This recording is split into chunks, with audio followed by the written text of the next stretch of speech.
Le goût de sa bouche était tout ce que je n'aurais jamais dû désirer. Café amer, menthe fraîche, et quelque chose de plus sombre que je ne pouvais nommer. Ses mains énormes que j'avais dessinées obsessionnellement pendant des mois, me plaquaient contre le mur froid de son appartement avec une fermeté qui me faisait trembler. Avril m'embrassait comme si c'était un péché qui valait la peine d'être commis, avec un désespoir contenu que je reconnaissais en moi-même, chaque nuit quand je fermais les yeux, et la voyais. Je n'aurais pas dû être là. Je n'aurais pas dû vouloir ça. Elle était tout ce que je détestais, l'insigne, l'uniforme, le système pourri qui écrasait mon peuple. Mais quand ses lèvres descendirent sur mon cou, quand son souffle chaud effleura ma peau et qu'elle murmura mon nom d'une voix grave qui me faisait fondre, tout mon discours révolutionnaire s'évapora comme la brume matinale de San Cristobal. Ses doigts trouvèrent le tatouage sur mes côtes, traçant les mots La lucha sigue, avec une tendresse qui contrastait brutalement avec l'intensité de ses baisers. Je cambrai le dos, cherchant plus de contact, plus de ce feu interdit qui nous consumait toutes les deux. Elle gémit doucement contre ma peau, et ce son, ce seul moment de vulnérabilité, me brisa et me recomposa en même temps. Mais soudain, elle s'arrêta. Elle s'éloigna brusquement, me laissant froide et tremblante contre le mur. Ses yeux sombres me regardaient avec un mélange de désir et d'horreur, comme si elle venait de se réveiller d'un rêve dangereux. Ça ne peut pas arriver, Luna, dit-elle d'une voix rauque et brisée. Tu ne comprends pas ce qui est en jeu. Mais je comprenais. Je comprenais que ça nous détruirait toutes les deux. Et pourtant, je le voulais plus que l'air. Maintenant, si tu aimes ce genre d'histoire intense et passionnée, je t'invite à t'abonner à la chaîne pour ne manquer aucun chapitre. J'aimerais aussi savoir de quelle ville tu nous écoutes. Laisse-le en commentaire. Et quand tu auras fini d'écouter toute l'histoire, note-la de 0 à 10. Et dis-nous ce que tu as préféré. Ton avis est très important pour nous. 3 mois plus tôt, je ne savais rien des baisers volés ni des mains qui brûlent. Je ne connaissais que la rage qui m'avait mené de Monterrey jusqu'à ces montagnes brumeuses du Chiapas, fuyant la cage dorée de ma famille, les Cortés Villarreal, entrepreneurs respectables, millionnaires discrets, piliers de la communauté, tout construit sur l'exploitation de travailleurs qui ne verraient jamais une fraction de ce que mon père gagnait en un jour.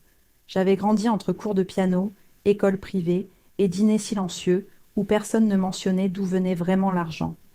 À 17 ans, je me suis réveillée. J'ai lu Bakounine, Kropotkin, Marcos. J'ai vu les vidéos du massacre d'Actéal, des étudiants disparus, des communautés indigènes dépouillées de leurs terres, et j'ai compris que j'étais une partie du problème. Chaque peso que je dépensais, chaque privilège dont je jouissais, était taché de sang. Alors j'ai tout quitté. Mes parents n'ont pas compris quand je leur ai dit que je ne retournerais pas à l'université, que je ne voulais pas de leur argent sale. Ma mère a pleuré, mon père m'a traitée de naïve et d'ingrate. La dernière fois que je les ai vus, mon père m'a crié que j'étais une gamine gâtée qui jouait à la révolutionnaire, que je reviendrais en rampant quand la réalité m'aurait frappée. Il avait raison sur une chose, la réalité m'a frappée. Mais ça ne m'a rendue que plus forte. Je suis arrivée à San Cristobal avec un sac à dos, 1000 pesos et une rage qui aurait pu incendier le monde. Je me suis installée dans une maison collective dans le quartier de la Hormiga, un bâtiment délabré qui sentait l'humidité et le café fraîchement moulu, rempli d'activistes, d'artistes et de rêveurs comme moi. Renata, la leader du collectif, m'a accueillie à bras ouverts. Elle était plus âgée que moi, peut-être 30 ans, avec le charisme magnétique de quelqu'un qui avait vu 1000 batailles et tenait toujours debout. Ici, on ne demande pas d'où tu viens, m'a-t-elle dit le premier jour, ses yeux verts brillants d'intensité. On se fiche d'où tu viens. On veut savoir où tu vas. Es-tu prête à lutter pour de vrai? J'ai dit oui, sans hésiter. Je ne savais pas alors que lutter pour de vrai signifierait des nuits blanches à peindre des fresques zapatistes, des journées entières à distribuer des tracts dans les communautés rurales, des manifestations qui finissaient en gaz lacrymogène et coups de matraque. Je ne savais pas non plus que ça signifierait la rencontrer, elle. La première fois que j'ai vu la commandante Abril Reyes, c'était lors d'une manifestation devant le palais municipal. Nous étions une cinquantaine d'activistes à crier des slogans contre la construction d'un méga-projet touristique qui allait déplacer 3 communautés indigènes.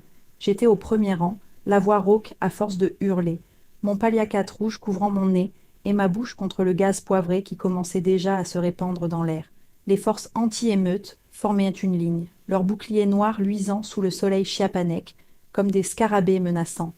Mais elles n'étaient pas avec eux. Elles se tenaient à côté d'un véhicule officiel, observant. Elle ne portait ni casque ni bouclier, juste son uniforme tactique noir, un gilet pare-balles qui soulignait ses larges épaules et cette présence qui la rendait impossible à ignorer. Nos regards se sont croisés à travers le chaos. Ses yeux sombres m'ont évaluée avec une intensité qui m'a fait me sentir nue, comme si elle pouvait voir à travers mon masque de rébellion jusqu'à la petite fille effrayée qui vivait encore quelque part en moi. Ça n'a duré qu'une seconde, mais c'était suffisant pour que quelque chose change. Puis tout a explosé. Les forces anti-émeutes ont chargé, la foule s'est dispersée en criant, et j'ai couru avec mes camarades dans les rues pavées, mes bottes glissant sur les pavés mouillés, mon cœur battant si fort que je pensais qu'il allait exploser. Je ne l'ai revu que 2 semaines plus tard, quand on m'a arrêté. C'était ma faute, je suppose. Renata nous avait dit de peindre une fresque sur le mur du quartier général de la police d'État. Un acte de provocation pure, destiné à leur faire comprendre ils ne nous intimidaient pas. Je m'étais portée volontaire parce que j'essayais encore de prouver que j'étais assez courageuse, assez engagée, assez radicale. Je suis partie avec Marco et Sofia à 3 heures du matin, avec des seaux de peinture rouge. La fresque devait montrer les disparus d'Ayotzinapa, leurs visages regardant accusateurs quiconque passait. Marco était le vrai artiste. Moi, je ne faisais que remplir les grands espaces de couleurs pendant qu'il s'occupait des détails. On aurait dû avoir un guetteur, on aurait dû être plus prudent. Mais j'étais trop absorbée par le travail, sentant la peinture froide sur mes doigts, voyant les visages prendre forme sur le mur. C'était beau, terrible et nécessaire. Je n'ai pas entendu la patrouille avant qu'il ne soit trop tard. Marco et Sofia ont réussi à s'enfuir, disparaissant dans l'ombre comme des fantômes. J'ai essayé de les suivre, mais j'ai trébuché sur un pot de peinture, tombant à genoux sur le bitume. Avant que je puisse me relever, il y avait des lumières aveuglantes et des voix qui criaient de ne pas bouger. Je me suis préparée au pire. J'avais entendu les histoires. Activistes battus en cellule, femmes abusées pendant les interrogatoires, disparitions commodes. Mon cœur battait si fort que je pensais que j'allais m'évanouir. Mais alors j'ai entendu sa voix. Éteignez ces lumières? Ce n'est qu'une gamine. Je n'étais pas une gamine. J'avais 19 ans, bon sang. Mais à ce moment-là, avec les genoux en sang et les mains tremblantes, j'en avais peut-être l'air. La commandante Abril Reyes s'est approchée de moi, ses bottes résonnant sur l'asphalte avec un rythme régulier et assuré. Sans les lumières qui m'aveuglaient, j'ai pu la voir clairement pour la première fois. Elle était plus grande que je ne l'avais imaginé, presque 1,75 m, avec une présence physique qui remplissait l'espace autour d'elle. Son visage était tout en angle fort et peau mate qui brillait sous les lumières de la patrouille. Belle d'une manière qui me faisait peur. Elle m'a regardée comme si j'étais un puzzle, compliqué qu'elle essayait de résoudre. « Comment tu t'appelles » a-t-elle demandé, sa voix plus douce que je ne l'attendais. « Va te faire foutre » ai-je répondu parce que c'était ce qu'il fallait dire, même si ma voix tremblait. Quelque chose a brillé dans ses yeux. De l'amusement, du respect, je n'étais pas sûre. « Bien » a-t-elle simplement dit. « Relevez-la. » Doucement. 2 officiers m'ont aidé à me mettre debout, plus doucement que je ne l'avais anticipé. Mes genoux hurlèrent de douleur, et je sentais le sang couler le long de mes tibias, trempant mes chaussettes. Abril l'a remarqué et a froncé les sourcils. Elle est blessée. Emmenez-la à l'infirmerie d'abord, ensuite au bureau de traitement, et que quelqu'un m'apporte son identité. À l'infirmerie du quartier général, une femme plus âgée, au visage fatigué, a nettoyé mes genoux écorchés avec une efficacité qui témoignait d'années à faire exactement ça. Elle n'a rien dit, mais ses yeux étaient bienveillants. Quand elle a fini, on m'a emmenée dans une petite pièce au mur de béton peint en gris institutionnel et une table en métal avec 2 chaises. Abril est entrée 5 minutes plus tard, tenant un dossier mince. Elle s'est assise en face de moi, ses mouvements délibérés et contrôlés. Elle a posé le dossier sur la table, mais ne l'a pas ouvert. « Luna Jasmine Cortez Villarreal », a-t-elle dit, prononçant mon nom complet comme si elle le savourait. 19 ans. De Monterrey. Étudiante en anthropologie, bien que tu n'aies pas assisté au cours depuis 2 semestres, fille de Roberto Cortés Salazar et Maria Villarreal de Cortés. Famille aisée. Aucun antécédent criminel. Chaque mot était une petite trahison. Comment savait-elle tout ça? Que savait-elle d'autre? Et alors, ai-je dit, forçant l'indifférence dans ma voix, tu vas appeler mes parents, leur dire que leur fille ratée joue à la révolutionnaire?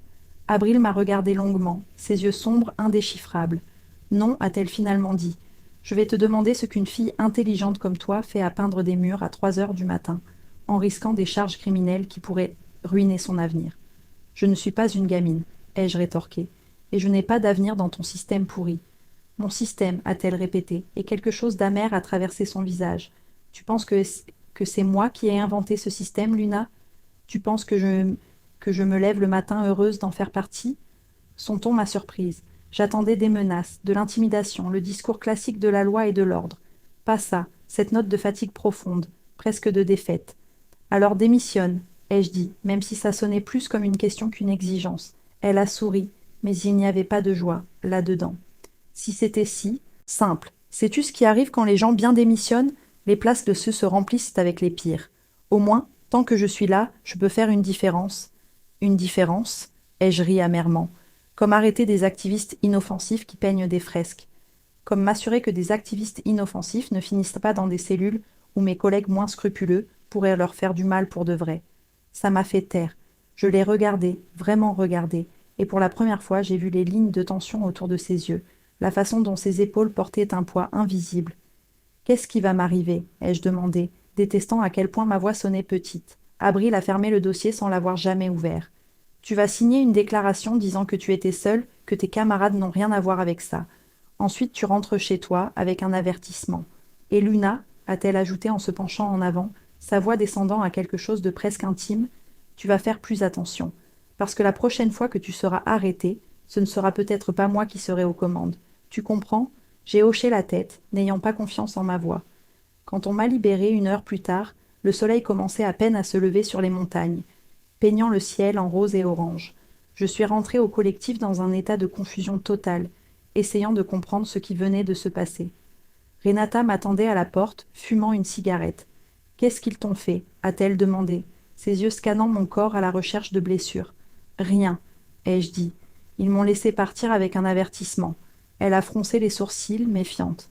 Ils t'ont posé des questions sur nous? Sur le collectif? Ils n'ont rien dit. C'était un mensonge. Abril n'avait pas posé de questions directement, mais ses mots sur mes camarades impliquaient qu'elle savait exactement avec qui je travaillais. Mais quelque chose m'a fait garder cette information, un instinct que je ne comprenais pas complètement. Cette nuit-là, seule sur mon matelas au sol dans la chambre que je partageais avec 3 autres personnes, j'ai sorti mon carnet. Entre mes notes sur la théorie anarchiste et la planification de manifestations, j'ai commencé à dessiner. Je ne savais pas ce que je faisais jusqu'à ce que ça prenne forme.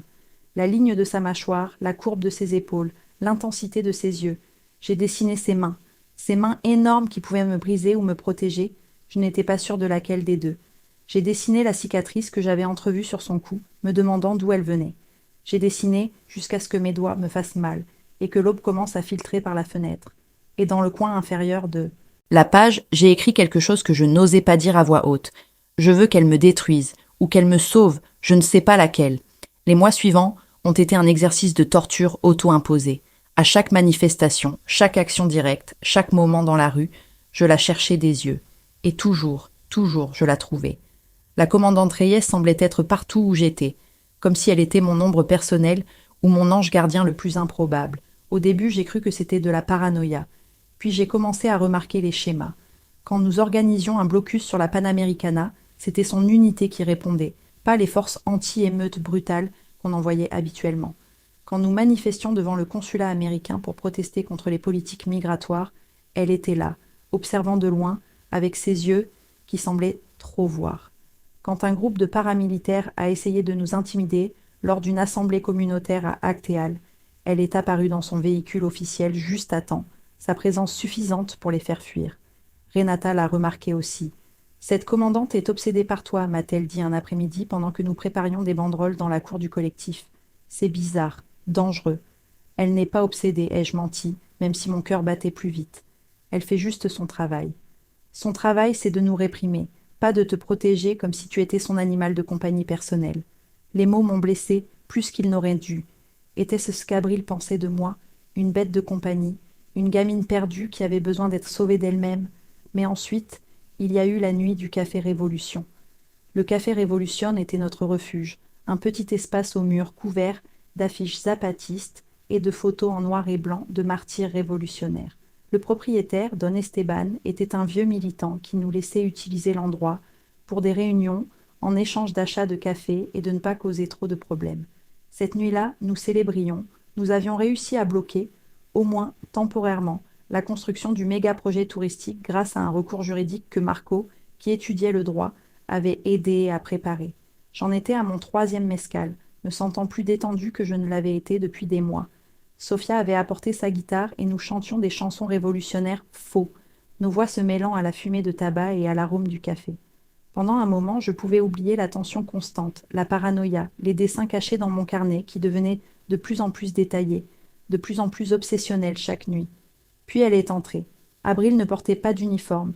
Elle était en jean foncé, qui épousait parfaitement ses longues jambes musclées, un simple t-shirt noir qui révélait des bras sculptés et la courbe de ses épaules, et une veste en cuir qui la faisait ressembler plus à une motarde qu'à une policière. Ses cheveux noirs étaient attachés pour la première fois, tombant juste sous sa mâchoire en vague, qui appelait à être touchée. Le café s'est tu. Tout le monde la connaissait, ou du moins connaissait sa réputation. La commandante Reyes, l'incorruptible, la dure. Ses yeux m'ont trouvé immédiatement, comme si elle savait exactement où j'étais assise. Elle s'est approchée de ma table avec cette assurance tranquille qui faisait s'écarter le monde sur son passage.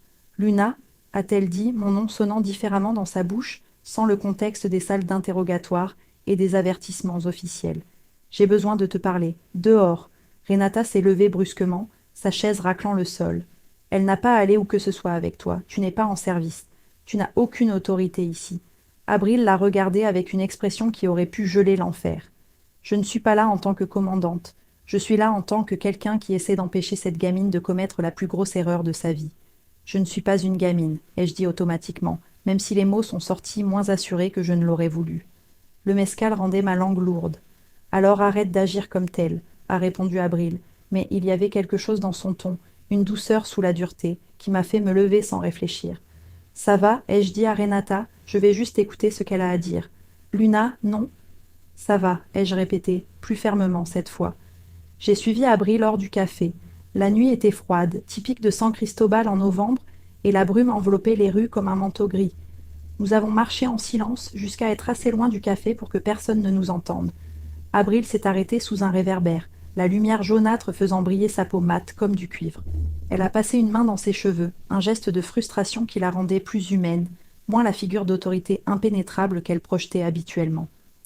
De quoi il s'agit tout ça ai-je demandé, croisant les bras sur ma poitrine, autant pour me protéger du froid que de l'intensité de son regard. Encore des avertissements, encore des menaces voilées sur le fait de faire attention. Renata n'est pas celle que tu crois, a-t-elle dit abruptement. Ce n'était pas ce à quoi je m'attendais. Quoi? Ça fait 6 mois qu'on l'espionne. Elle a des connexions avec des groupes qui n'ont rien à voir avec un activisme sincère. Elle reçoit de l'argent de sources étrangères, probablement liées à des intérêts qui veulent déstabiliser la région pour faciliter l'extraction de ressources. Elle utilise des idéalistes comme toi pour faire le sale boulot, pour créer le chaos qui justifiera une intervention plus lourde. La rage m'a submergée comme une vague. C'est un mensonge. C'est la propagande habituelle qu'ils utilisent pour discréditer tout mouvement réel de résistance.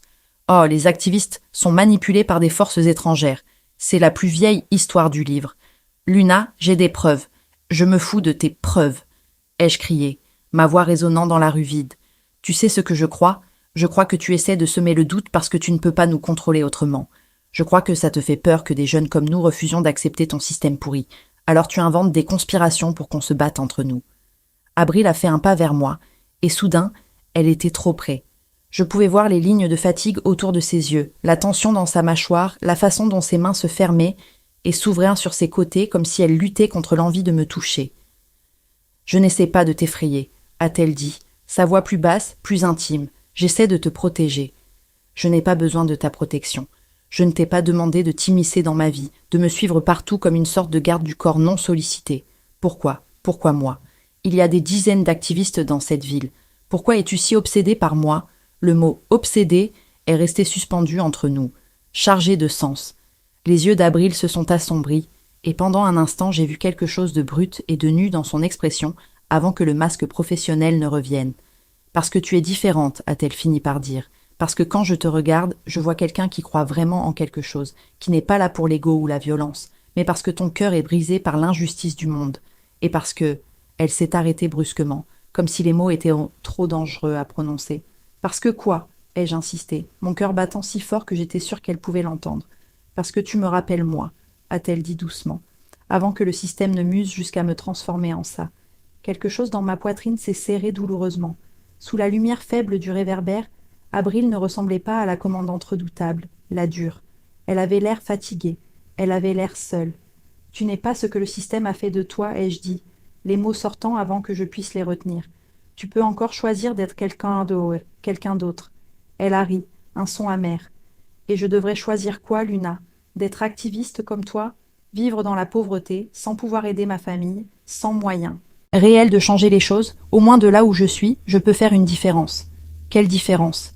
Sauver une fillaque idiote de Monterrey qui joue à la révolutionnaire?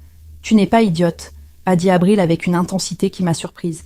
Tu es intelligente, courageuse, et tu as plus d'intégrité dans ton petit doigt que la plupart des gens que je connais dans tout leur corps.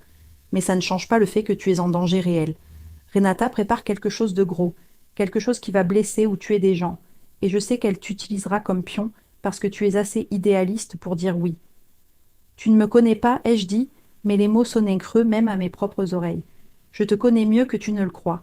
Il y avait quelque chose dans la façon dont elle l'a dit, une certitude qui me faisait me sentir exposée. Combien savait-elle vraiment? Avait-elle lu mes écrits, mes journaux? Savait-elle pour les dessins? L'idée qu'elle ait vu ces dessins, ces représentations obsessionnelles de son corps que je traçais encore et encore, comme si je pouvais exorciser cette fascination de mon système, m'a rempli d'un mélange de honte et de quelque chose de plus chaud, de plus dangereux. Je dois y aller, ai-je dit brusquement, reculant d'un pas. Mes amis m'attendent. Luna, attends. Mais j'étais déjà en train de retourner vers le café, mes bottes résonnant sur les pavés, mon cœur battant de façon erratique. Je pouvais sentir son regard dans mon dos, brûlant comme une marque. Quand je suis entrée dans le café, Renata m'a attrapée par le bras immédiatement. Qu'est-ce qu'elle voulait, cette salope?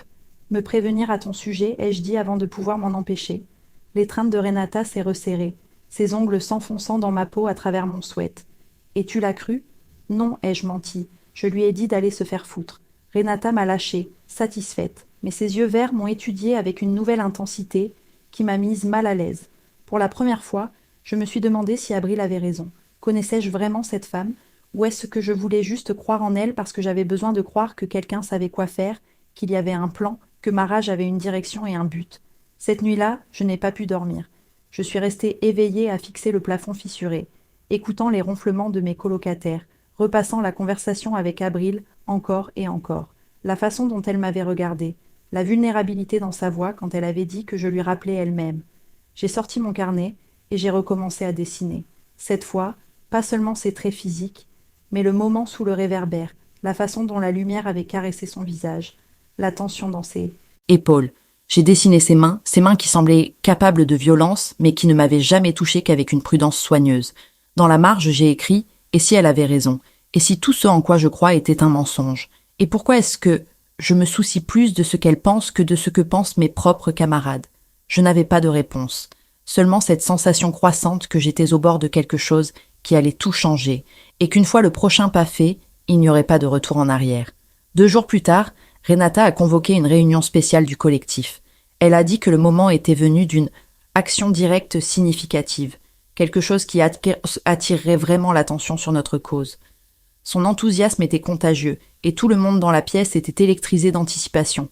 Tout le monde sauf moi. Parce que pendant que Renata parlait d'objectifs, de tactiques et de martyrs nécessaires pour la révolution, je n'entendais que la voix d'Abril dans ma tête. Elle prépare quelque chose de gros, quelque chose qui va blesser ou tuer des gens. Et pour la première fois depuis mon arrivée à San Cristobal, je me suis demandé si j'étais du bon côté de cette guerre. Cette nuit-là, j'ai fait quelque chose que je savais être une trahison de tout ce que je prétendais défendre. Quelque chose qui pourrait me coûter ma place dans le collectif, mon identité, tout ce que j'avais construit ici.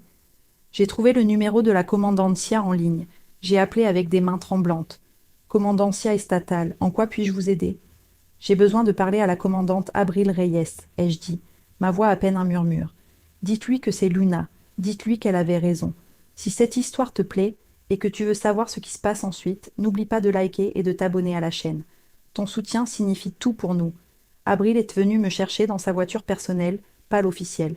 C'était un vieux véhicule usé, complètement différent de ce à quoi je m'attendais. Je suis montée en silence, sentant le poids de ce que je venais de faire. J'avais franchi une ligne invisible, et je n'étais pas sûre de pouvoir revenir en arrière. Elle a conduit en silence dans les rues sombres de San Cristobal, s'éloignant du centre historique vers les quartiers plus calmes, en périphérie. Finalement, elle s'est arrêtée devant un immeuble modeste, le genre d'endroit où vivent les professeurs et les employés de bureau, des gens ordinaires qui essaient de survivre avec dignité.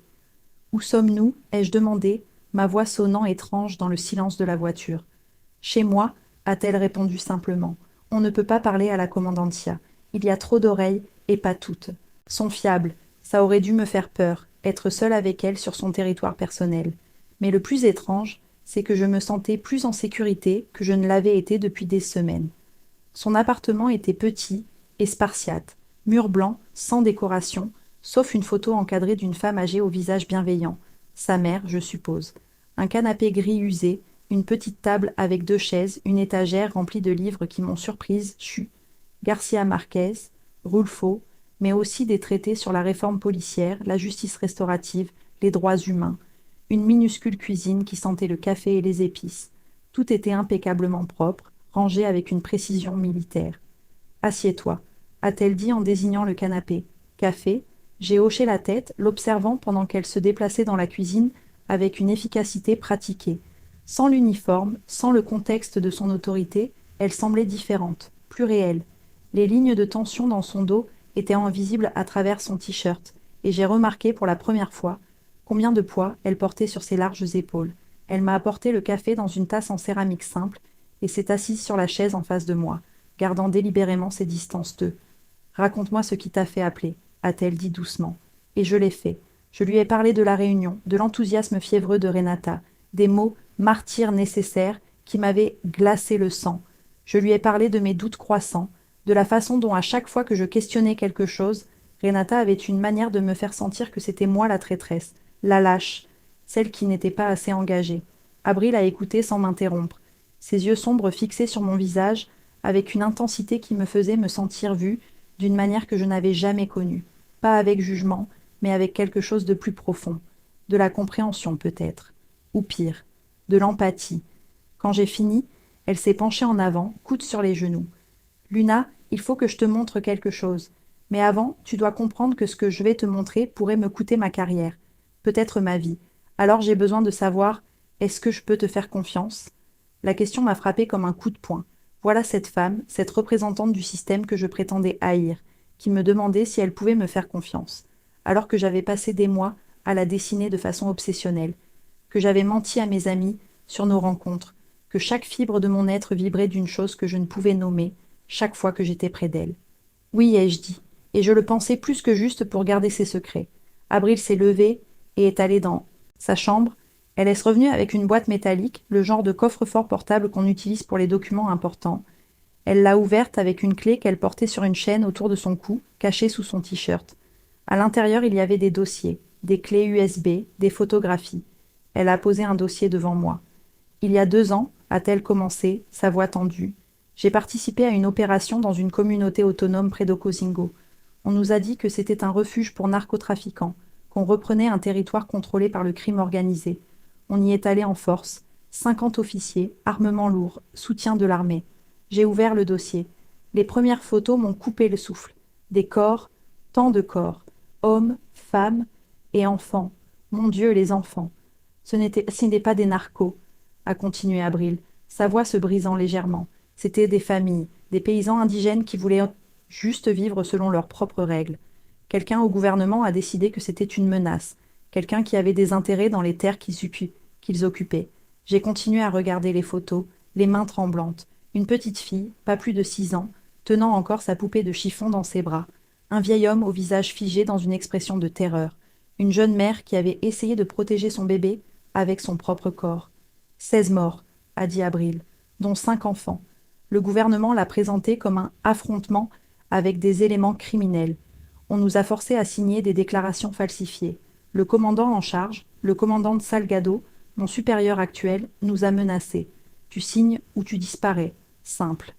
Pourquoi tu me montres ça? Ai-je demandé, les larmes brûlant mes yeux. Parce que tu dois comprendre que je ne suis pas ton ennemi, Luna. Le système est pourri, tu as raison là-dessus.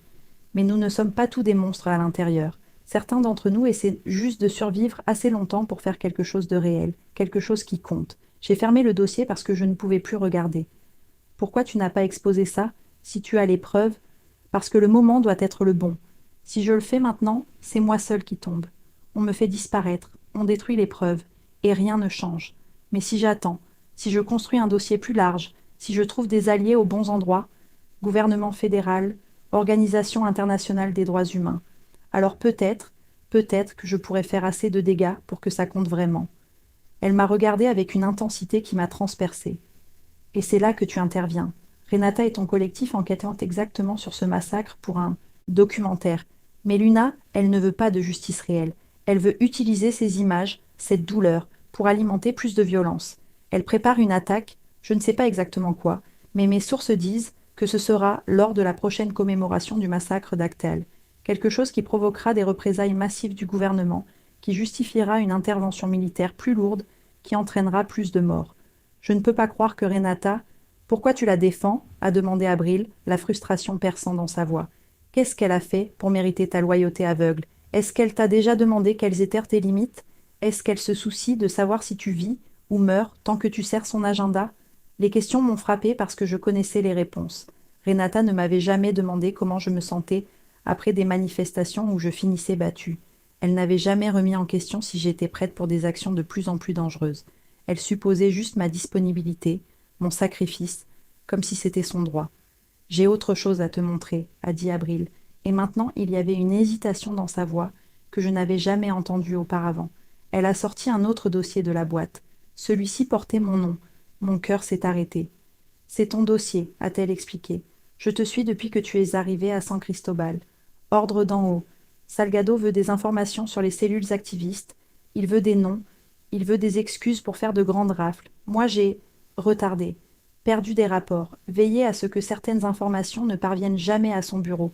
J'ai ouvert le dossier avec des mains tremblantes. Il y avait des photos de moi lors de manifestations, des transcriptions de conversations interceptées, des analyses de mes déplacements. C'était invasif et terrifiant de voir ma vie ainsi documentée. Mais ensuite j'ai vu les notes manuscrites dans les marges, d'une écriture que je reconnaissais comme étant celle d'Abril. Trop naïve pour être une menace réelle. Quelqu'un l'utilise, a besoin de protection contre elle-même. Ne pas arrêter sous aucun prétexte sans mon approbation. Il y avait un registre de chaque fois qu'elle m'avait sauvée. Manifestation où d'autres avaient été arrêtés mais où j'avais mystérieusement échappé. Situation dangereuse où elle était apparue juste à temps. Ordre d'arrestation qui avait été perdu avant d'être exécuté. Tu m'as protégée, ai-je murmuré. J'ai essayé de te garder en vie, a-t-elle corrigé, parce que dès le premier instant où je t'ai vue, j'ai su que tu étais différente. Pas juste une autre activiste radicalisée en quête d'adrénaline. Quelqu'un qui croyait vraiment, qui avait le cœur pur, même si tes méthodes étaient imprudentes. Elle s'est arrêtée, et quand elle a repris, sa voix n'était plus qu'un murmure. Et parce que chaque fois que je te regardais, je voyais la personne que je voulais être. Avant que le monde ne m'apprenne que l'idéalisme est un luxe que seuls les privilégiés peuvent se le permettre. Quelque chose dans ma poitrine s'est brisé et recomposé en même temps. J'ai fermé le dossier et je l'ai regardé, vraiment regardé, et pour la première fois j'ai vu Abril Reyes, non pas comme la commandante, non pas comme l'ennemi, mais comme ce qu'elle était vraiment, une femme piégée dans un système qui la détruisait, essayant désespérément de faire quelque chose de bien au milieu de toute cette pourriture. De quoi as-tu besoin que je fasse? Ai-je demandé. Quelque chose a changé dans son expression, du soulagement peut-être, ou de l'espoir. J'ai besoin que tu restes près de Renata, que tu découvres exactement ce qu'elle prépare, quand, où. Mais Luna, elle s'est penchée en avant, et soudain elle était si proche que je pouvais voir les éclats dorés dans ses yeux sombres. Au premier signe de danger réel, tu te retires. Tu comprends? Tu ne deviens pas une martyre pour sa cause. Promets-moi que tu viendras me voir si les choses deviennent trop dangereuses. Je te le promets, ai-je dit, même si je n'étais pas sûre de pouvoir tenir parole. Nous sommes restés comme ça, trop proches. La tension entre nous si épaisse qu'on aurait pu la couper au couteau. Je pouvais voir son pouls d'esté battre dans son cou, rapide et irrégulier. Ses yeux sont tombés sur mes lèvres une fraction de seconde avant de revenir à mon regard. Luna, a-t-elle dit, mon nom sonnant comme une prière ou une malédiction, je ne savais pas laquelle. Ce qui se passe entre nous. Il ne se passe rien, ai-je menti, parce que c'était plus sûr que d'admettre la vérité. Elle a souri, mais c'était triste. Tu es une très mauvaise menteuse, mais tu as raison, il ne peut rien se passer. J'ai 11 ans de plus que toi. Je suis en position de pouvoir sur toi. Et tout ça, les enquêtes, les secrets, le danger, est déjà assez compliqué sans ajouter. Sans ajouter quoi? L'ai-je défié, parce que j'avais besoin de l'entendre le dire.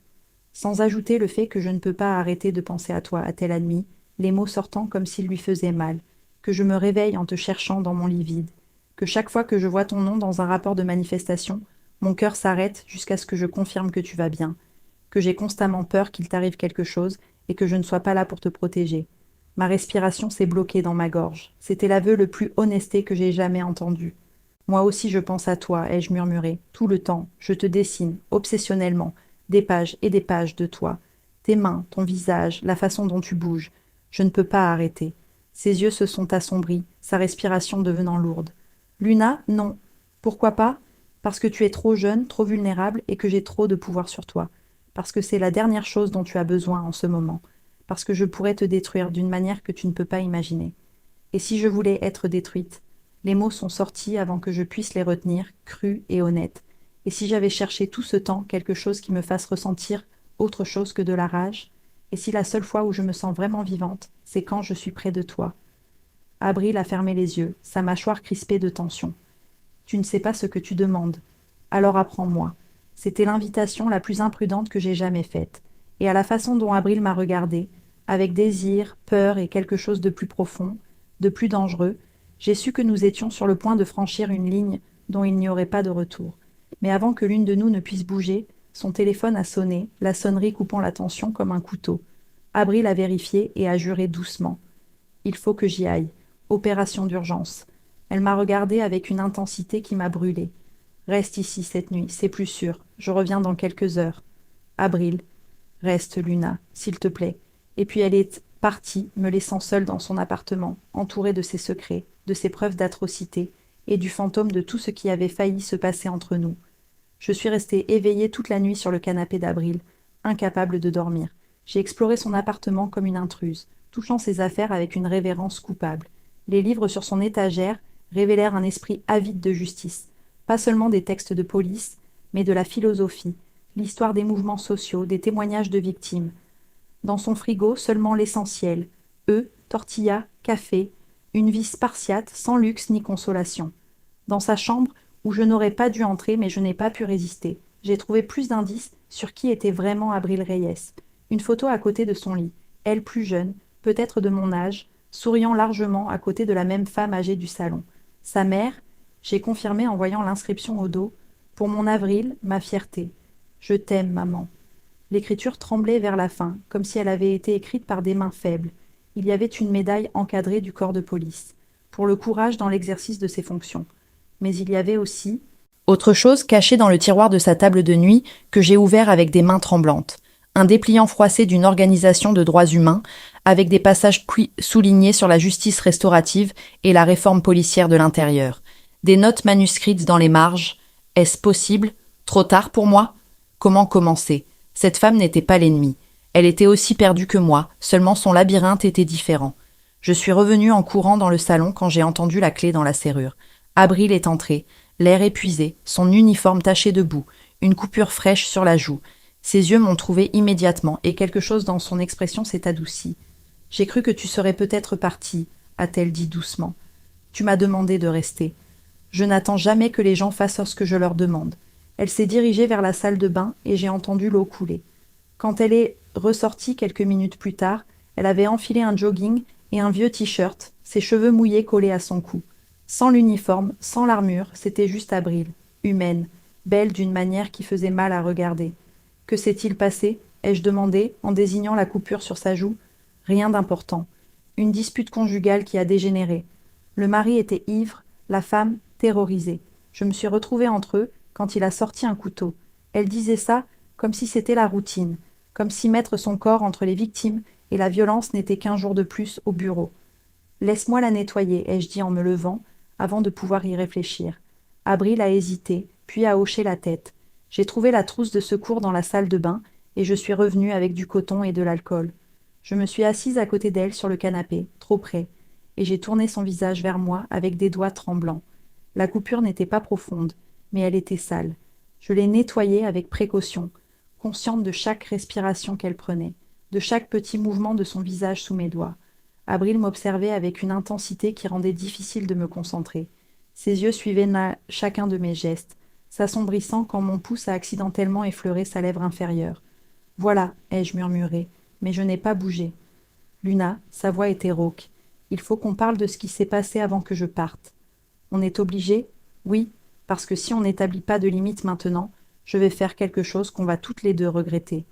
Et si je ne le regrettais pas? » Abril a fermé les yeux, son contrôle clairement au bord du gouffre. « Tu as 19 ans. J'en ai 31.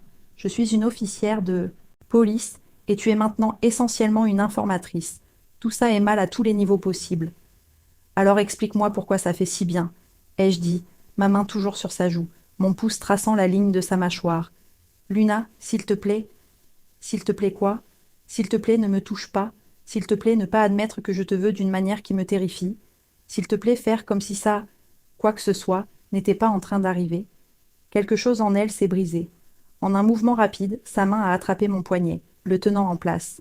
Mais elle ne m'a pas repoussé. Au lieu de ça, elle a tourné son visage vers ma paume, ses lèvres effleurant ma peau dans un baiser qui était plus une promesse qu'un contact.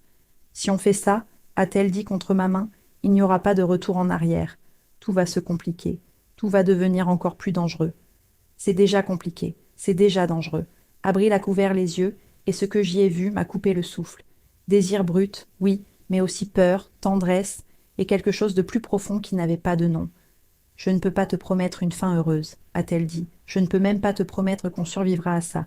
Il y a trop de forces qui travaillent contre nous, trop de gens qui voudraient nous voir mortes, s'ils savaient ce qu'on fait. Je ne te demande pas de promesses, je te demande juste d'être honnête sur ce que tu veux. Son étreinte sur mon poignet s'est resserrée. Je te veux toi, que Dieu m'aide, je te veux d'une manière que je ne devrais pas. Je veux te protéger, t'apprendre, te montrer que le monde n'a pas à être seulement rage et douleur. Mais je veux aussi. Elle s'est arrêtée, la vulnérabilité sur son visage presque insupportable à voir. Tu veux aussi quoi? Je veux t'embrasser jusqu'à ce que tu oublies ton nom. Je veux te toucher jusqu'à ce que le seul son que tu puisses faire soit le mien. Je veux que tu comprennes exactement combien de pouvoir tu as sur moi. Les mots m'ont traversé comme de l'électricité. Avant que je puisse répondre, avant même de pouvoir penser, son téléphone a sonné à nouveau. Cette fois, quand elle a vérifié, son expression s'est durcie immédiatement. Merde, c'est Salgado. Il veut me voir dans son bureau dans 30 minutes. À cette heure-ci, ce n'est jamais bon quand il convoque des réunions à 3 heures du matin. Elle s'est levée, la transformation instantanée. Luna, il faut que tu partes. Tu ne peux pas être ici si quelqu'un vient me chercher. Tu es en danger? Je suis toujours en danger. Mais cette fois, oui, je crois qu'il sait que je cache quelque chose. Peut-être à propos de toi, peut-être à propos des preuves du massacre. Je ne suis pas sûre. Mon cœur s'est emballé. De panique. Alors n'y va pas. Fuis. On a les preuves. On peut. On peut quoi, Luna? Fuir où? Si je fuis maintenant, je confirme ses soupçons. Je perds toute chance de faire une vraie justice. Et je te mets aussi en danger mortel. Je me fous du danger, mais pas moi. Elle m'a attrapé par les épaules, son étreinte ferme. Écoute-moi. Si je ne suis pas revenue dans 24 heures, il y a un plan. Dans mon placard, il y a un sac à dos prêt. Dedans, il y a tout. Copie des preuves, argent, contact de journalistes et d'organisations de droits humains. Tu prends ça et tu vas directement au consulat canadien. Tu leur dis que ta vie est en danger et tu demandes l'asile. Compris? Abril, non. Promets-le-moi. Promets-moi que tu ne feras pas quelque chose de stupide et d'héroïque. Promets-moi que tu te sauveras. Les larmes brûlaient Marcius mes yeux. Seulement si tu me promets de revenir. Elle m'a attiré à elle, ses lèvres effleurant mon front, dans un baiser si tendre qu'il m'a brisé. Je ferai tout mon possible. Mais Luna, si je ne reviens pas, il faut que tu saches que ces derniers mois, depuis que je t'ai connue, sont les premiers depuis des années où je me suis sentie comme autre chose qu'un simple uniforme. Tu m'as fait me souvenir de qui je voulais être avant que le monde ne m'use. Ne parle pas comme si c'était un adieu. C'est juste une précaution, rien de plus. Mais nous savions toutes les deux que c'était plus que ça. Je suis partie de son appartement, alors que le ciel commençait à peine à s'éclaircir, mon cœur lourd de peur. Je suis rentrée au collectif juste au moment où tout le monde commençait à se réveiller. Renata m'a interceptée immédiatement à l'entrée.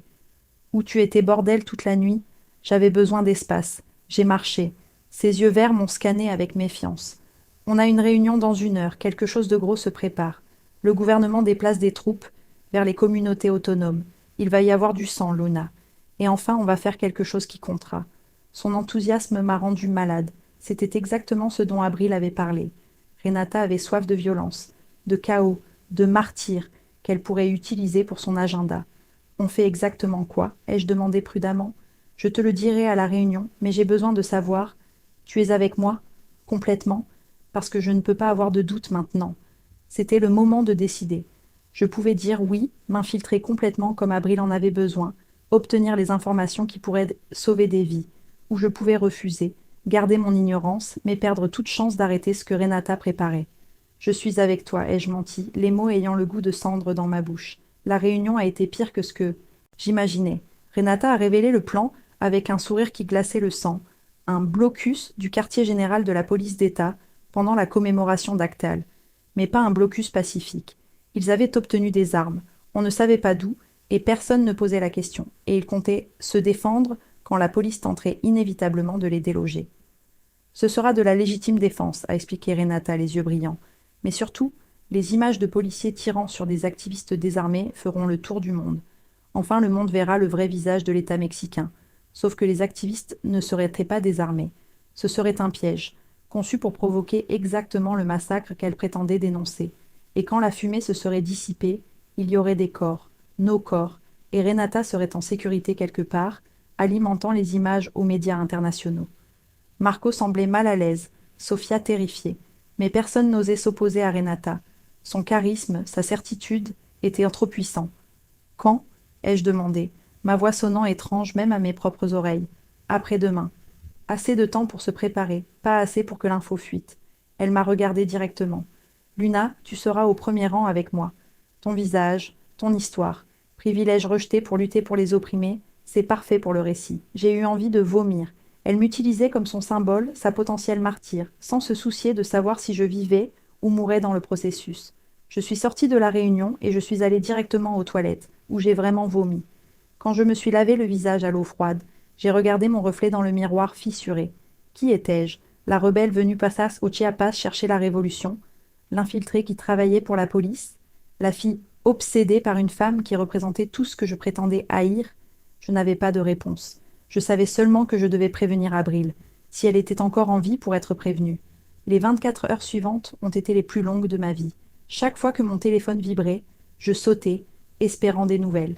Mais rien. Abril ne répondait pas aux messages. Son téléphone allait directement à la messagerie. Renata me faisait surveiller constamment, m'assignant des camarades qui avaient clairement pour consigne de ne pas me laisser seule. Je ne pouvais pas m'échapper, je ne pouvais pas appeler la commandancia, je ne pouvais rien faire à part attendre et prier. Quand les 24 heures sont passées sans nouvelles d'Abril, j'ai su ce que j'avais à faire. Cette nuit-là, j'ai attendu que tout le monde dorme.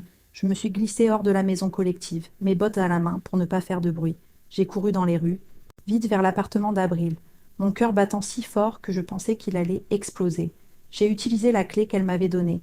Quand me l'avait-elle donnée? Je ne m'en souvenais plus. Tout n'était qu'un brouillard de peur et d'adrénaline. L'appartement était sombre et vide. Mais il sentait encore elle, le café et le savon propre, et quelque chose d'indéfinissable qui n'était qu'Abril.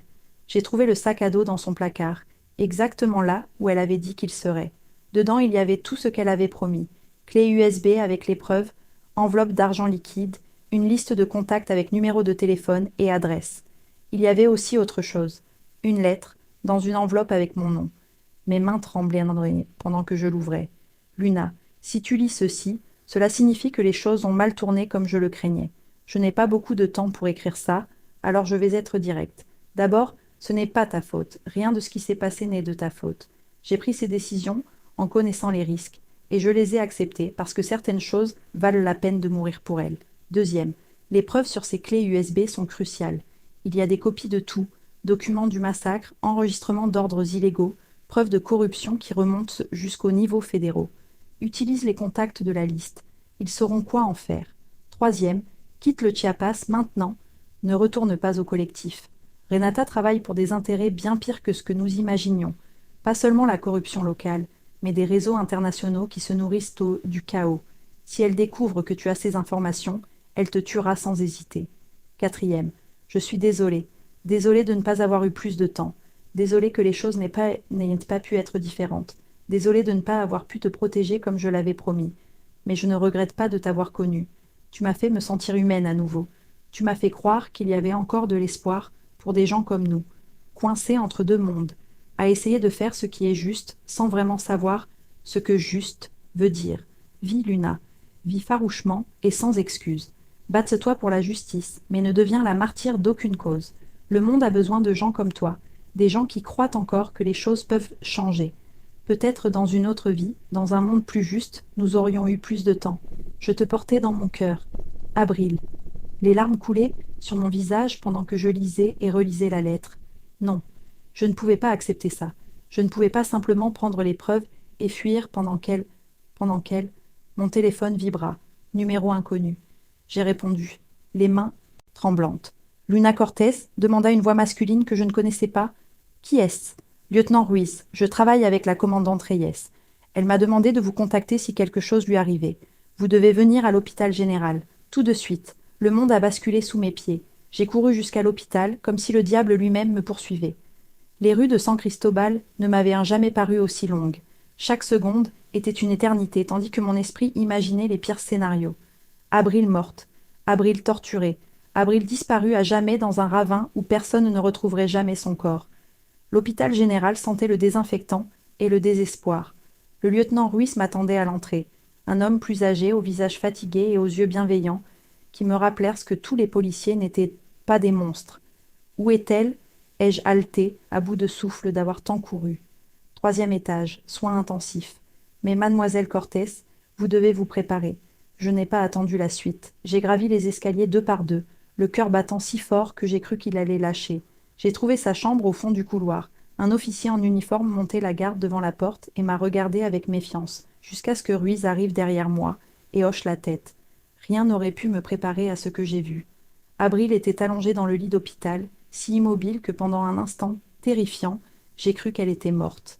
Des tubes et des câbles sortèrent de son corps, reliés à des machines qui bipaient, avec un rythme régulier et effrayant. Son beau visage était gonflé, couvert d'hématomes allant du violet foncé au jaune maladif.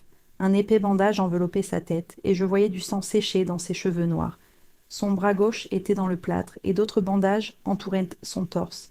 Je me suis approchée du lit sur des jambes tremblantes, mes mains cherchant la sienne, la seule partie d'elle qui semblait intacte. Ses doigts étaient froids. Que lui est-il arrivé? Ai-je murmuré, même si une partie de moi ne voulait pas connaître la réponse. Ruiz est entré dans la chambre et a fermé la porte derrière lui. Salgado l'a convoqué dans son bureau privé, pas à la commandantia officielle. Quand elle est arrivée, 5 hommes l'attendaient. Ils ont dit que c'était un interrogatoire sur des fuites d'informations, mais on sait tous ce que c'était vraiment. Ils l'ont tabassée pendant des heures, pour la faire avouer quelles preuves elle détenait et à qui elle les avait transmises. Mon estomac s'est noué de nausées et de rage. Et elle n'a rien dit, pas un mot, pas un nom. Elle les a tous envoyés au diable jusqu'au bout. Quand ils l'ont enfin laissée partir, elle a réussi à monter dans son pick-up et à conduire 3 pâtés de maison avant de perdre connaissance. Un passant l'a trouvée et a appelé l'ambulance. Des larmes brûlantes coulaient sur mon visage. Elle va s'en sortir? Les médecins disent qu'elle a un traumatisme crânien grave, 3 côtes cassées, le bras fracturé, une hémorragie interne qu'ils ont maîtrisée à l'opération. Elle est forte, mademoiselle Cortés. Si quelqu'un peut s'en sortir, c'est la commandante Reyes. Pourquoi m'as-tu appelé? Comment savais-tu? Parce que parmi ces affaires, on a trouvé une note avec votre nom et votre numéro, avec instruction de vous contacter si quelque chose lui arrivait. Et parce que, eh bien, j'ai travaillé avec Abril pendant 5 ans. J'ai vu comment elle vous regardait sur ses photos de surveillance. J'ai vu comment elle a changé quand vous êtes entré dans sa vie. Je ne l'avais jamais vue comme ça. Je me suis assise à côté de son lit, tenant sa main froide entre les miennes, essayant de lui transmettre ma chaleur, ma force, ma volonté de vivre. Abril, ai-je murmuré, tu ne m'entends probablement pas, mais il faut que tu luttes. Il faut que tu reviennes, parce qu'on nous l'ayant pas fini. On doit encore exposer Salgado, arrêter Renata, sauver tous ces gens qui vont mourir si on ne fait rien. Et j'ai tellement de choses à te dire. J'ai besoin de te dire que tu avais raison sur tout. J'ai besoin de m'excuser d'avoir été si aveugle, si stupide. J'ai besoin... Ma voix s'est brisée. Je me suis penchée sur le lit, mon front effleurant son épaule, sanglotant comme je ne m'étais jamais autorisée à sangloter. Toute la douleur, toute la peur, toute la confusion des derniers mois sortaient un par vagues qui me noyaient. J'ai senti un léger mouvement, ses doigts à peine serrant les miens, si léger que j'aurais pu l'imaginer. Je me suis redressée brusquement, fixant son visage. Ses yeux étaient toujours fermés, mais il y avait une tension dans sa mâchoire qui n'était pas là avant. « Abril, tu m'entends ?» Un autre petit serment. Cette fois, je ne l'avais pas imaginé. « Tu vas t'en sortir, » lui ai-je dit avec plus de conviction que je n'en ressentais. « Tu vas survivre parce que tu es la personne la plus forte que je connaisse. Et quand tu te réveilleras, on va démolir tous ces salauds ensemble. Tu m'entends? Ensemble. » J'ai passé les 6 heures suivantes dans cette chambre, refusant de bouger, même quand les infirmières venaient vérifier ses constantes, même quand Ruiz essayait de me convaincre que j'avais besoin de repos. Je ne pouvais pas partir. Si je partais, j'avais l'impression qu'elle pourrait glisser loin de moi pour toujours. C'est à la 7e heure que mon téléphone a explosé de messages. Renata qui demandait où j'étais. Marco, inquiet. Sofia, disant que Renata était furieuse, qu'elle parlait de traître et de loyauté. Et puis le message qui m'a glacé le sang. Si tu n'es pas revenu dans 1 heure, je considérerai que tu nous as trahis. Et tu sais ce qui arrive aux traîtres. J'ai regardé Abril, toujours inconsciente mais vivante, en train de se battre. Puis j'ai regardé le sac à dos que j'avais apporté, rempli de preuves qui pouvaient tout changer. Il fallait que je choisisse. Je pouvais rester là, en sécurité auprès d'Abril, et laisser le plan de Renata se dérouler. Des dizaines de personnes mouraient, des activistes naïfs comme je l'avais été, mais aussi des policiers qui ne faisaient que leur travail, des civils pris entre les feux croisés. Le massacre que Renata voulait pour son récit deviendrait réel, où je pouvais agir. Je me suis penchée et j'ai embrassé le front d'Abril avec une tendresse infinie. « Je vais tout arranger, » ai-je murmuré. « Je vais finir ce que tu as commencé. Et ensuite je reviendrai, tu te réveilleras, et enfin on aura cette conversation sur ce qui se passe entre nous. » Marché conclu, ses doigts ont serré les miens une fois de plus, et j'ai choisi de prendre ça pour une réponse. J'ai trouvé Ruiz dehors. « J'ai besoin de ton aide, » lui ai-je dit, « et ça va être dangereux, probablement illégal, et définitivement une trahison envers ton supérieur direct. » Il m'a regardé avec ses yeux fatigués et sages, puis a souri légèrement. « La commandante Reyes disait que tu étais spécial. Elle disait que tu avais le genre de feu dont ce monde a besoin. Alors dis-moi, de quoi as-tu besoin ?» Je lui ai tout raconté, le plan de Renata, l'attaque prévue, les armes qu'ils avaient obtenues, on ne sait où. Je lui ai montré les clés USB avec les preuves d'Abril, et je lui ai dit ce dont j'avais besoin, des contacts dans de vrais médias, pas contrôlés par le gouvernement ou les intérêts corporatifs, des organisations internationales de droits humains, et un moyen d'arrêter le massacre sans que plus de gens meurent. Ruiz a écouté, puis a hoché lentement la tête. Je connais des gens, des journalistes indépendants, des défenseurs des droits humains authentiques, pas comme ton amie Renata qui ne cherche que le chaos. Mais Luna, si on fait ça, il n'y aura pas de retour en arrière. Salgado voudra nous voir tous morts. On a déjà franchi ce pont, quand il a tabassé Abril presque à mort. Bien, alors commençons. Les 22 heures suivantes ont été les plus intenses de ma vie. Ruiz a contacté ses sources pendant que je copiais toutes les preuves des clés USB, les envoyant simultanément à plusieurs endroits. Journalistes du Guardian, du New York Times, du Washington Post, organisations de droits humains, Amnesty International, Human Rights Watch, CEGIL, et aussi des médias mexicains indépendants réputés pour ne pas plier sous la pression gouvernementale, mais ça n'était que la moitié du plan. Il fallait encore arrêter l'attaque de Renata. Pour ça, il fallait que je fasse quelque chose qui me brisait le cœur, trahir complètement les gens que j'avais appelés amis pendant des mois. Je suis revenue au collectif comme si de rien n'était, m'excusant auprès de Renata, disant que j'avais eu une crise émotionnelle, qu'il m'avait fallu du temps pour tout digérer. Elle m'a regardée avec méfiance, mais a fini par accepter mon explication. Il restait moins de 24 heures avant l'attaque, et elle avait besoin de moi pour son récit parfait. Cette nuit-là, pendant que tout le monde dormait, j'ai volé les téléphones de Marco et Sofia. Je leur ai envoyé des messages depuis le numéro de Ruiz, des messages qui semblaient en venir de contacts au sein du vrai mouvement zapatiste, les avertissant que Renata était une infiltrée, que le plan était un piège conçu pour créer des martyrs. J'ai joint assez de preuves. Photos de Renata en réunion avec des gens liés aux intérêts extractivistes, relevés de transferts d'argent suspects qu'Abril avait documentés, pour semer un vrai doute. Tout le monde ne me croirait pas, mais certains le feraient. Et chaque personne qui ne viendrait pas demain était une vie sauvée. J'ai aussi envoyé un message anonyme à la commandantia, pas à Salgado, mais à d'autres officiers que Ruiz avait identifiés comme non corrompus. Je leur ai donné l'endroit et l'heure exacte de l'attaque prévue. Je leur ai parlé des armes, du plan pour provoquer une réponse létale. Je les ai suppliés, s'ils intervenaient, de le faire sans violence. Arrestation, pas balle. Je ne savais pas s'ils m'écouteraient, mais il fallait essayer. Le lendemain matin, jour de la commémoration d'Actial, le collectif était en plein chaos. La moitié des gens qui s'étaient engagés ne sont pas venus. Marco a confronté Renata directement, l'accusant d'être une infiltrée. Elle a nié avec fureur, mais je voyais des fissures dans son armure de certitude. Peu importe, a-t-elle fini par dire. Ceux qui sont là suffisent. Les vrais croyants. Ceux qui n'ont pas peur de se sacrifier pour quelque chose de plus grand qu'eux-mêmes. Elle m'a regardé droit dans les yeux en disant ça, et j'ai vu qu'elle savait. D'une manière ou d'une autre, elle savait que je l'avais trahie. « Luna, tu viens avec moi au premier rang, a-t-elle ordonné. Là où je peux te voir. Je n'avais pas le choix. J'y suis allée. Nous avons marché vers le quartier général de la police d'État. Seulement 15 maintenant, au lieu des 50 prévus par Renata. Nous portions des banderoles et des slogans, mais je savais que dans certains sacs à dos, il y avait des armes. Renata avait assuré qu'elle ne servirait qu'en légitime défense. Mais tout le monde savait ce que ça voulait vraiment dire. Quand nous sommes arrivés, une ligne de policiers nous attendait. Mais ils n'étaient bons les pas en formation d'attaque. Ils étaient simplement là, à regarder. Renata a hésité, déconcertée. Ça ne faisait pas partie de son plan. Ils étaient censés nous charger, déclencher le conflit dont elle avait besoin. Assassin, a-t-elle commencé à crier. Lâche, venez nous affronter si vous l'osez. Mais les policiers n'ont pas bougé. Et alors j'ai compris pourquoi. Il y avait des caméras, des dizaines, des journalistes de médias locaux et internationaux, clairement prévenus à l'avance. Ils filmaient tout, notre manifestation pacifique, jusqu'à présent, la réponse maîtrisée de la police. Il n'y aurait pas de massacre aujourd'hui, pas de martyr pour le récit de Renata. Je l'ai vu comprendre en même temps que moi. Son visage s'est tordu de rage. Toi, a-t-elle sifflé en se tournant vers moi, c'est toi qui as fait ça. J'ai sauvé des vies, ai-je répondu, la voix ferme malgré la peur, les nôtres incluses. Tu nous as trahis, tu as trahi la révolution. Non, j'ai arrêté ton théâtre de la mort. Il y a une différence entre se battre pour la justice et chercher la violence par ego. Renata a sorti quelque chose de sa veste. Pas une arme, ai-je réalisé avec horreur, mais un détonateur. Elle avait prévu des plans B que même moi je n'avais pas anticipés.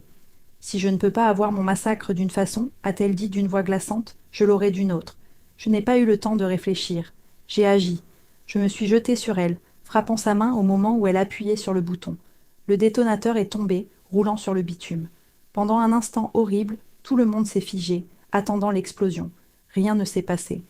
Il est désactivé, a dit une voix familière derrière moi. Je me suis retournée brusquement. Abril était là, appuyé lourdement sur Louise, le visage encore couvert d'hématomes, mais les yeux clairs et concentrés. Elle portait des vêtements civils, pas l'uniforme, et dans sa main, elle tenait des documents officiels. On a trouvé tes explosifs hier soir, a-t-elle continué, la voix plus faible que d'habitude, mais sans perdre son autorité. On les a tous désactivés. Et Renata, ou quel que soit ton vrai nom, tu es en état d'arrestation.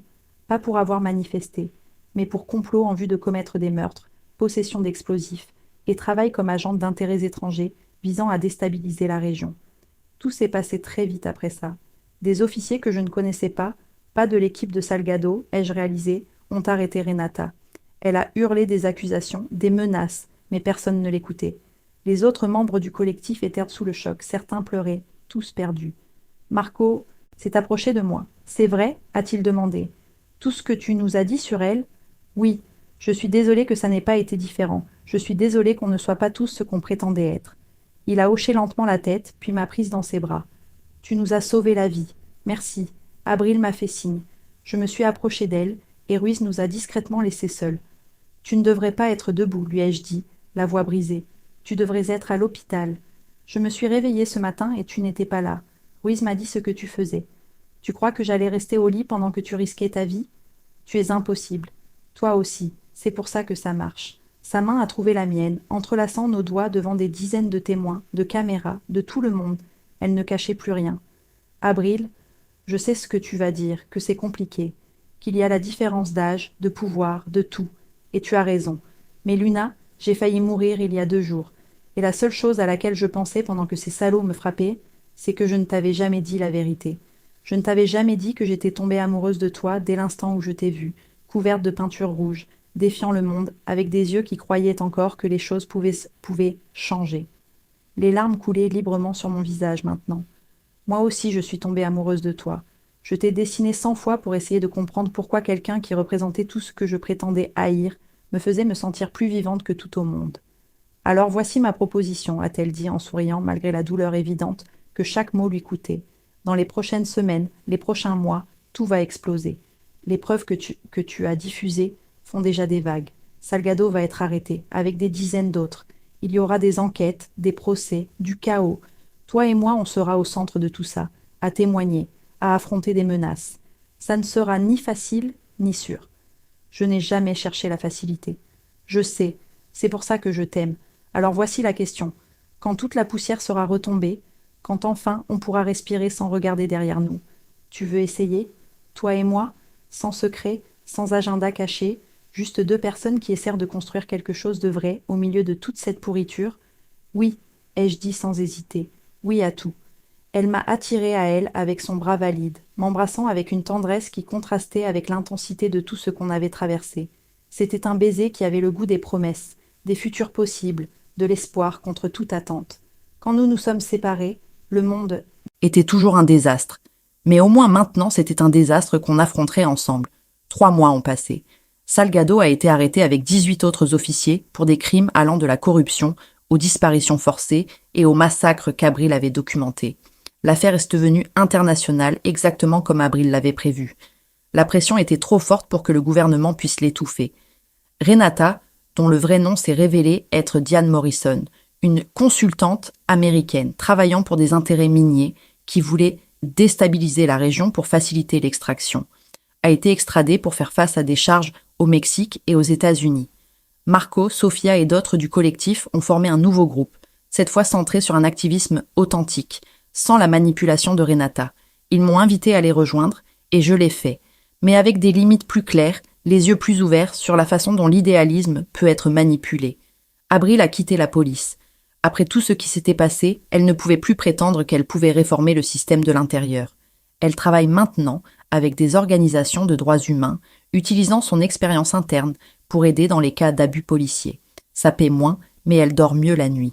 Et nous avons trouvé un petit appartement dans un quartier calme de San Cristobal, rien de luxueux, mais c'était le nôtre.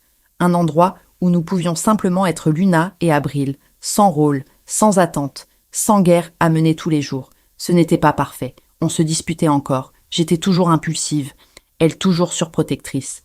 On avait nos peurs, les ennemis qu'on s'était faits ne disparaissaient pas comme ça.